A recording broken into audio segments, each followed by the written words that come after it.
You're listening to this podcast, so I know you've got a curious mind. Here's a helpful fact you may not know yet. Drivers who switch and save with Progressive save over $900 on average. Pop over to Progressive.com, answer some questions, and you'll get a quick quote with discounts that are easy to come by. In fact, 99% of their auto customers earn at least one discount. Visit Progressive.com and see if you can enjoy a little cash back. Progressive Casualty Insurance Company and Affiliates. National average 12-month savings of $946 by new customers surveyed who saved with Progressive between June 2024 and May 2025. Potential savings will vary.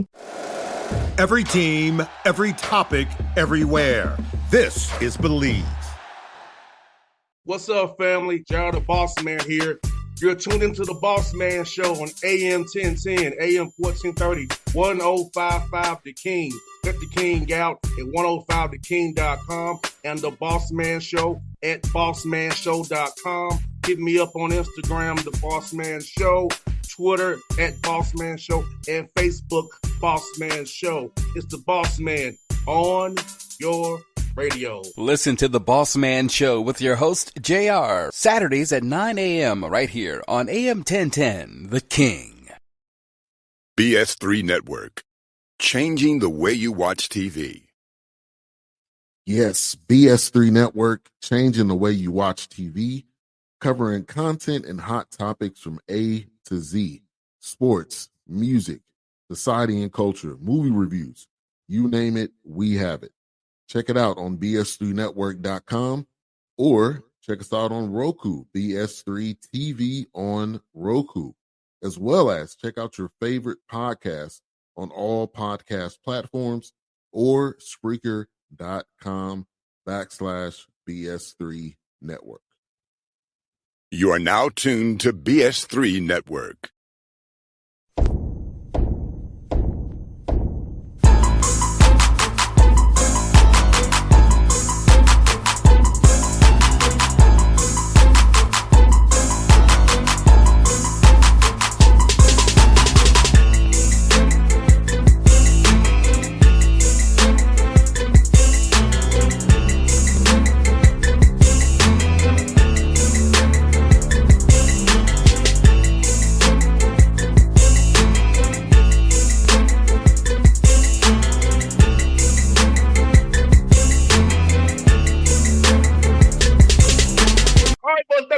Man, so going to Louisiana Monroe, the World House, Coach Ryan Cross.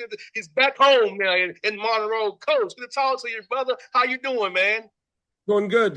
We're getting our guys on campus, and we got 14 new players. So it's been a whirlwind. I tell people all the time I feel like I've been drinking out of a fire hose for the last couple months. But 14 new players. I feel good about what we brought in. But obviously when you have a whole new roster, there's a lot of work to do. You're bringing in guys that have played for different coaches, and you got to kind of, teach them how you like to operate. And we're just hitting the ground running. We're really going to try to get some good work in this summer, try to lay the foundation for how we want to operate, how we want to compete, some of the things we want to do.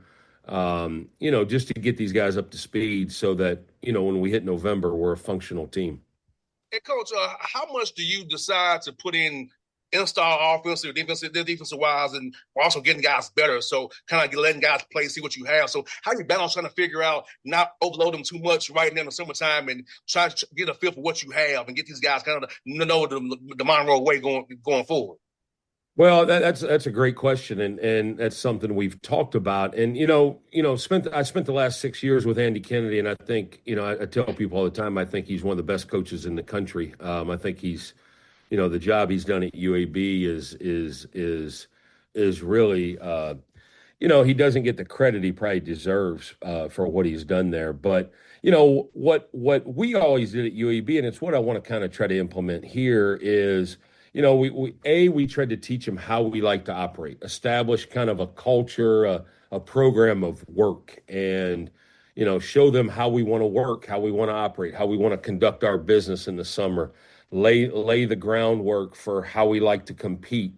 Because I do think in today's world, when you got a whole new team, you really need to use the summer to evaluate them, evaluate their strengths and weaknesses, and then start really, implement some offense maybe later in the summer, but really, really try to be in position to where when you get back to school in late August, early September, now you're really implementing more of your offensive system. So what I want to do is, a lot of skill work, a lot of development, a lot of player development, strength and conditioning.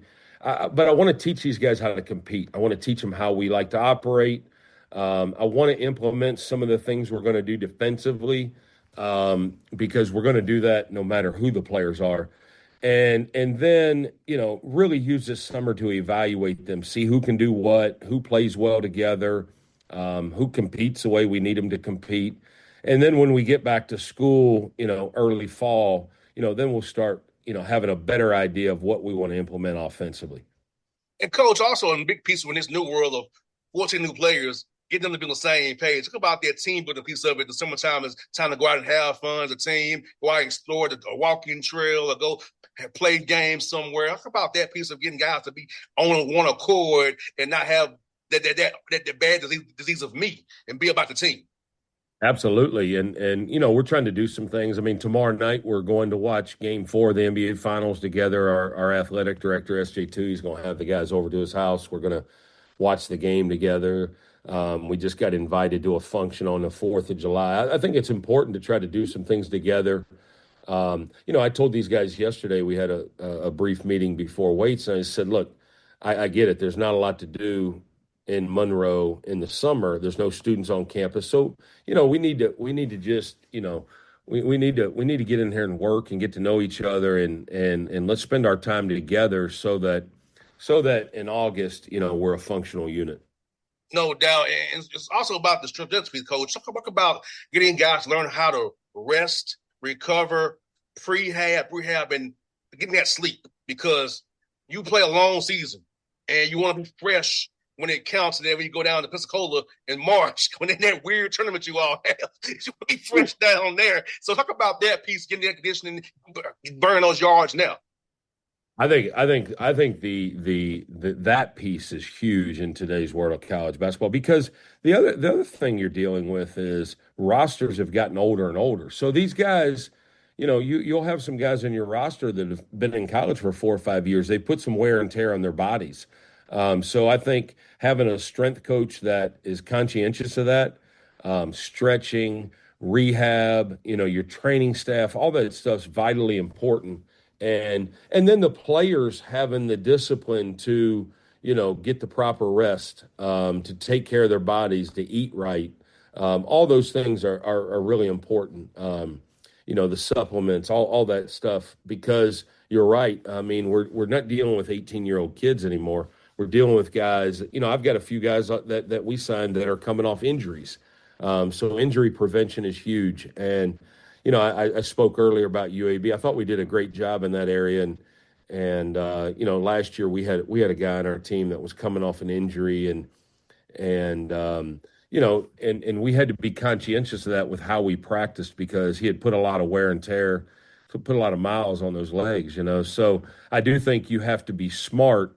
You have to push guys. You got to put in the work, but you have to do it in a smart way so that you're not breaking their bodies down too. No doubt, 100%. And I think that's very important, because guys want to max out, play hard as they can. And if you're not conditioned, you can't do it. Because I see a lot of guys in the NBA who I know are in the best shape they could be, and they get injured, especially that soft tissue things that linger all year long and hamper you to the next season. And you don't want to avoid that, especially when you're only playing 31 games, hopefully beyond in the conference tournament. But you don't want those soft tissue things to nag all year long on a young man. No question. And Coach Maskis, man, for you, been around the coach you've been around, and you've been a head coach previously at Chipola. Talk about, what do you want this program to be about? What are the things you want the pillars of your program to be for these young men who come to the Monroe to play for you? What do you want them to be about, character-wise, integrity-wise, and their play style? Well, first let me start with this. I was here for 8 years as an assistant, and during my 8 years, we had some good teams. We made it to a couple semifinals. We made it to a conference championship game. We finished second in the league twice. So I know it's possible here. I've lived it. I think more than anything, I said this in my press conference. I want our program to be playing meaningful basketball in March. March Madness is, let's be honest, it's the pinnacle of what everybody is striving for. And, I want our program to be one that come January and February, we're in the mix. We're a competitive team. I told our players yesterday, we do a lot of things to address physicality. We need to be a team that when you come in here to play, the opponent feels us. And so I want to establish a program where we play with a certain level of physicality. We win the margins. When I say win the margins, we rebound the ball. We don't turn the ball over. We get to the free throw line. We do things that lead to winning. And I think if we do that and we get, like-minded people in here and we get the right guys, he who has, let's address the elephant in the room. Everything's talking about rev share and NIL now. But just because you have the most money doesn't necessarily mean you're going to win the most games. And Correct. We're not going to have the most money in the league, but I need to find guys that are hungry to be good players. I tell them all the time, if you're about making money for the next 12 months, then we might not be the right fit. I want to put you in position to make money for the next 12 years. I want to find guys that are serious about being players, that want to have an extended career, that want to become the best version of themselves.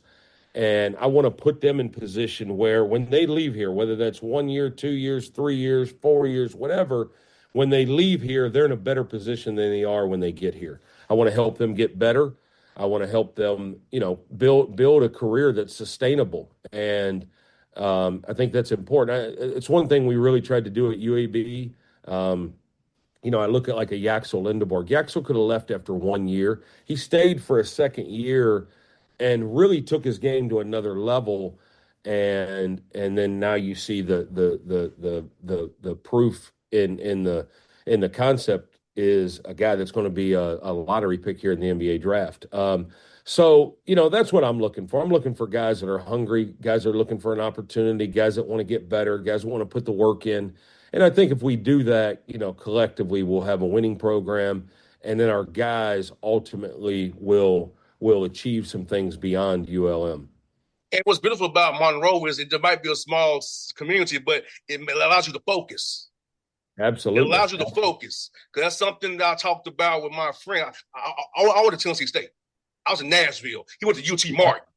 I said, Martin, all you got in Martin is basketball. Basketball. State, I had basketball. Nashville. I had Vanderbilt down the road to go hang out. And I was distracted. You was in Martin.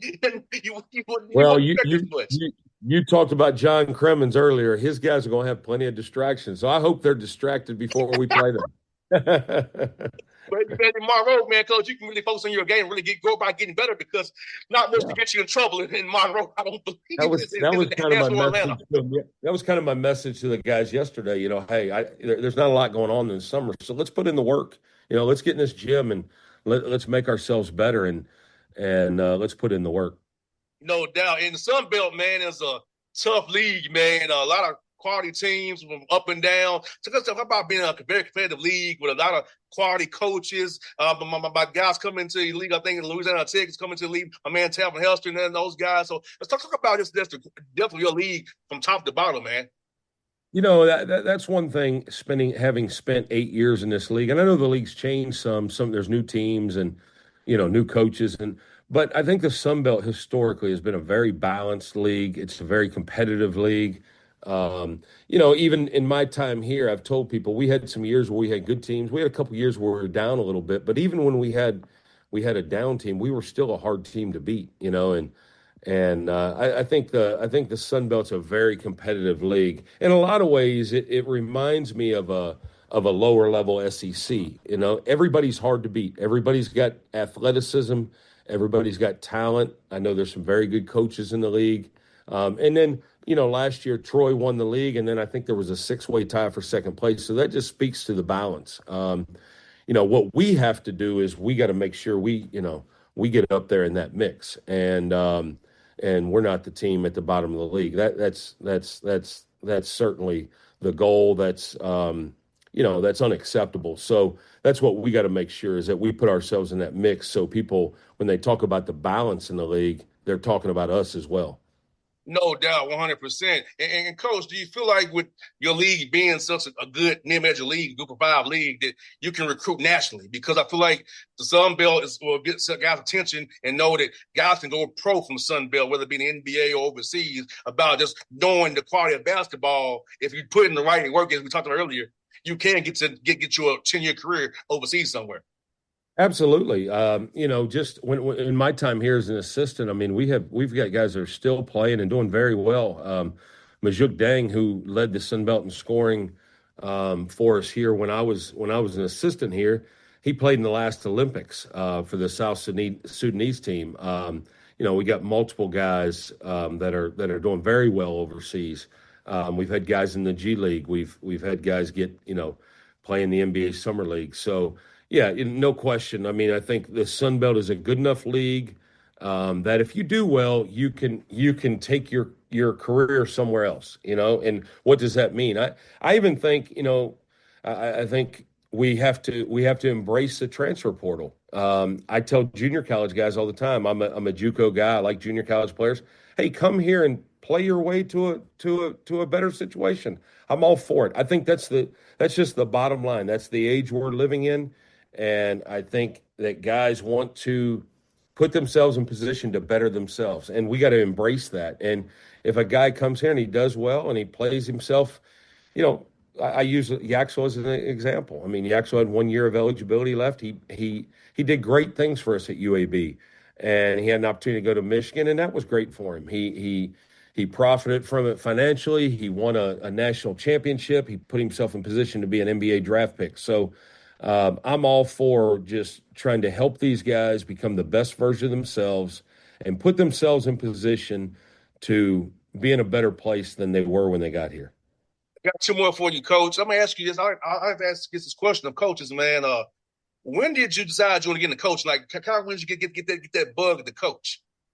Well, I was no different than a lot of guys. I when I went to play in college, it didn't take me very long to figure out my NBA prospects were not very bright. I kind of always knew I wanted to be a coach. I was blessed. I grew up in Canton, Ohio. I played for a great high school coach. I was just a basketball guy. I didn't play any other sports. I always knew I wanted to be a coach, but really when I got into college, I knew I wanted to be a college coach. I remember, as a younger kid, I always thought I'd be a high school coach and, live in Canton, Ohio the rest of my life.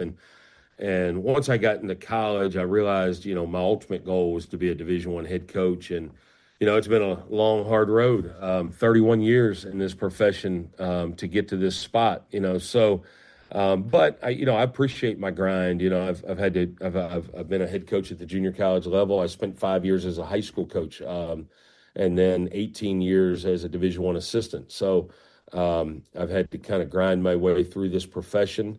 And sitting here today with an opportunity to be a Division I head coach, and I don't take that responsibility lightly. There's only 350 some or 360 of them in the country, and I know a lot of people would die to trade places with me. So I'm very fortunate to be in this situation. There's some challenges with this job, but there's challenges with every job, and I'm just looking to hit them square on and tackle these challenges and put our best foot forward.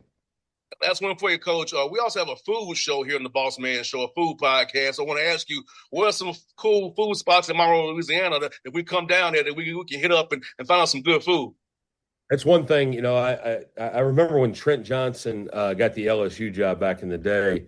I heard him say one time, he's a West Coast guy and he was coming from Stanford to LSU. And I heard him say, man, you guys could fry a sock and make it taste good. One thing in Louisiana now, we have good food. It's not necessarily going to be healthy. There's going to be a lot of fried food. But, my favorite place in Monroe, and I hope I don't offend anybody, but there's a place called Waterfront Grill. It's real close to campus. Sammy Weems, the owner, he does a great job. Tremendous food. But there's a lot of good food spots here in Monroe. But Waterfront Grill is great. There's a former football player here, Joey Trappy. He's got a place called Traps in West Monroe. It's kind of Southern Louisiana style. It's very good. But several good food places. But just off the top of my head, Traps and Waterfront Grill are two of my favorite. There's a new steak. Well, they've changed locations. There's a steakhouse called Doe's. It's very good. Monroe's quietly got some really good restaurants, really good places to eat. We come down there, we definitely have to check these spots out. But Coach Cross, Waterfront Grill, hit it. You'll like it. Coach Cross, great to have him on the show, man. We'll do this again real soon. I love your energy, man. We'll do this again real soon. And I hope to see you do very, very well. We're doing this more and more often, man, talking about your program, man. I appreciate you guys. Thank you.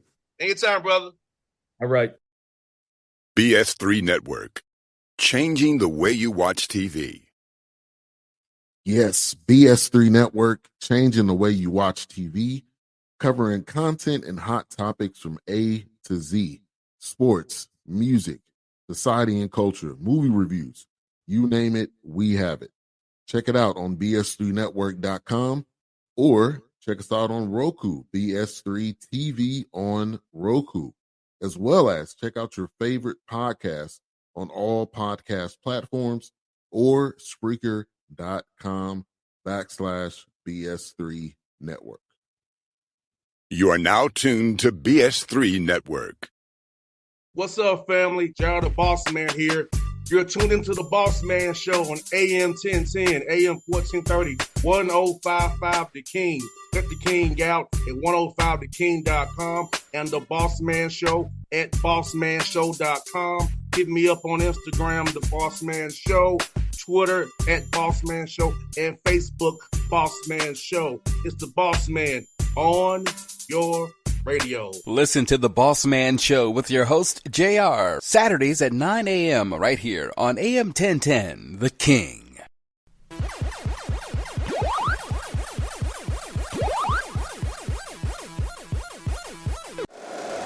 If you like the show, please take a moment to rate, review, and subscribe. It really does help the show to grow. Thank you for listening.